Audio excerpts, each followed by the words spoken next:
آیت اللہ اصفہانی، ابو الاصفہانی، جو کہ بہت بڑے اپنے زمانے کے مراجع تھے اور اس مقام پر تھے کہ وہ ایک عالم دین کہتے ہیں کہ میں حج سے واپس آیا تو میں آقا کی خدمت میں پہنچا، آقا کی خدمت میں بیٹھا ہوا، تو میں نے باتوں باتوں میں تھوڑا ناراض ہو گیا، تھوڑا سا غصہ آ گیا، کہا کہ آپ یہاں نجف میں بیٹھے ہوئے ہیں، آپ سامرا جائیں، آپ وہاں جائیں، امام وہاں سے گئے، آپ کو وہاں بیٹھنا چاہیے تھا۔ خاموش رہے، سنتے رہے، خط پڑے ہوئے تھے، کہا خطوں کو اٹھاؤ، کہا فلانا خط کھولو، جانتے تھے کس کی طرف سے ہے، کہا کھول کے دیکھو، وقت کے امام نے ہمیں خود بھیجا ہے کہ یہاں بیٹھو، لوگوں کے مسئلے حل کرو۔ کس مقام پر ہے عزیزان محترم؟ سید ابو الحسن اصفہانی کا واقعہ آپ نے سنا ہوا ہوگا، میں مرتب بار بار پڑھتا ہوں اس لیے کہ یہ دکھانے کے لیے ہمیں پتہ ہو معاملہ کیا ہے،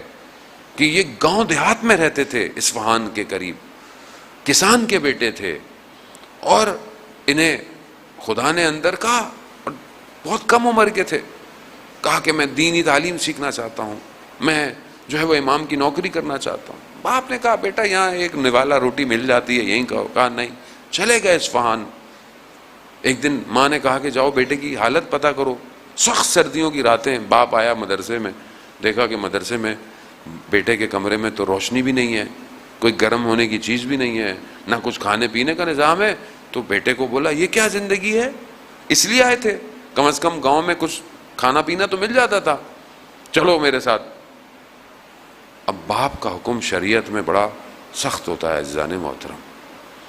باہر نکلے، توسل کیا وقت کے امام سے، کہا یا امام زمانہ آپ جانتے ہیں مجھے ساری سختیاں منظور ہیں، میں آپ کا سرباز بننا چاہتا ہوں، میں آپ کی نوکری کرنا، مجھے کوئی فرق نہیں پڑتا ان سختیوں سے۔ یہ کہہ کر کمرے میں آئے تھے تو خادم آیا مدرسے کا، کہا سید کوئی دروازے پر آیا ہے، آپ کو بلا رہا ہے۔ یہ کہے کون ہے؟ دیکھا کہ بہرحال رات ہے، برف ہے، کہا کہ ایک نورانی چہرہ، ایک شخصیت کھڑی ہوئی ہے، کہا کہ سید یہ لو، کچھ سامان دیا، کچھ چیزیں دیں، کہا تمہاری کتابوں کے پیچھے ایک شمع ہے، اسے روشن کرنا، روشنی بھی ہوگی، گرمی بھی ہو جائے گی، اور ہاں اپنے والد کو یہ کہنا ہمارا صاحب زندہ ہے، ہمارا صاحب زندہ ہے۔ یہ کہا کر جب انہوں نے دیکھا کیا تو باپ بھی گریہ کرنے لگ گئے۔ یہ جو گاؤں اور کسان سے آئے کس مقام پہ چلے گئے۔